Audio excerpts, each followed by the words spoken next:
ఒక చిన్న ఊర్లో ఒక అబ్బాయి ఉండేవాడు. అతని పేరు అర్జున్. అతనికి జీవితంలో కష్టాలు తప్ప ఇంకేమీ దొరకలేదు. ఇంట్లో సమస్యలు, పనిలో అసంతృప్తి, స్నేహంలో మోసం, ఇవన్నీ అతను చిన్న వయసులోనే అనుభవించాల్సి వచ్చింది. ఒకరోజు అతనికి ఎంతో అవసరమైన ఒక పనిలో విఫలం ఎదురైంది.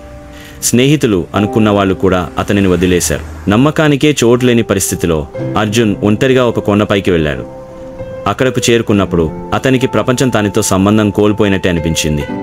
ఆ కొండపై కూర్చొని గట్టిగా ఏడుస్తూ, దేవుడా, నేనేమి చేశాను, ఎందుకు నా జీవితం ఇలా ఉంది అని ప్రశ్నలు వేయడం ప్రారంభించాడు. కన్నీళ్లు మూసుకొని తనలో ఉన్న బాధను ఎదుర్కొంటూ ఏ మాట లేకుండా మౌనంగా ఉండిపోయాడు. కానీ అతనిలోని ఆ బాధ ఒక మహారూపం తీసుకుంది. అచానకగా ఆ చోట ఒక ప్రకాశం వెలిగింది. ఆ వెలుగులో ఒక రూపం కనపడింది. అదెవరో కాదు, పరమేశ్వరుడు, లార్డ్ శివుడు. శివుడి ప్రేమతో ఆ రూపాన్ని చూసిన వెంటనే అర్జున్ ఆశ్చర్యపోయాడు. తన జీవితంలో ఇంతటి దివ్య దర్శనం జరగడం అతనికి నమ్మశక్యంగా అనిపించలేదు. కన్నీళ్లతో అతను దేవుని ఎదుట లొంగిపోయాడు. శివుడు మధుర స్వభావంతో ఇలా అన్నారు, అర్జున, ప్రతి నింద, ప్రతి బాధ, ప్రతి కన్నీటి బిందువుకు ఒక అర్థం ఉంది. నీవు ఎదుర్కొన్న ప్రతి కష్టం నీకు అవసరమైన బలాన్ని అందిస్తుంది. నీవు బలవంతుడు. ఈ లోకాన్ని మార్చగల శక్తి నీలో ఉంది.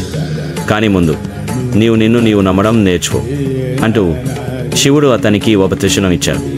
ఇది శక్తికి, సాహసానికి, సత్యానికి చిహ్నం. ఇక నిన్ను ఎవరూ ఆపలేరు.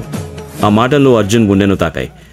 అతన్ని వదిలేసిన వాళ్ళకే కృతజ్ఞత చెప్పాలనిపించింది. ఎందుకంటే వాళ్ళ వల్లే తాను బలంగా మారాడు. తన కష్టాల వల్లే జీవితం గురించిన గొప్ప మార్మికాలు తెలుసుకున్నాడు. ఇప్పుడు అతనిలో ఒక అద్భుతమైన విశ్వాసం జనించింది. ఆ రోజు కన్నీళ్లతో మొదలైన జీవితం ఒక దివ్యమైన మార్పుతో ముగిసింది.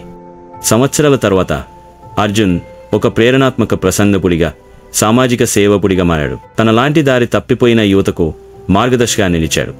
అతను ఎప్పుడు మెడలో ఒక చిన్న త్రిశూలం, లాకెట్ ధరించేవాడు. అది అలంకారంగా కాదు, తన జీవితాన్ని మార్చిన ఆ క్షణానికి గుర్తుగా.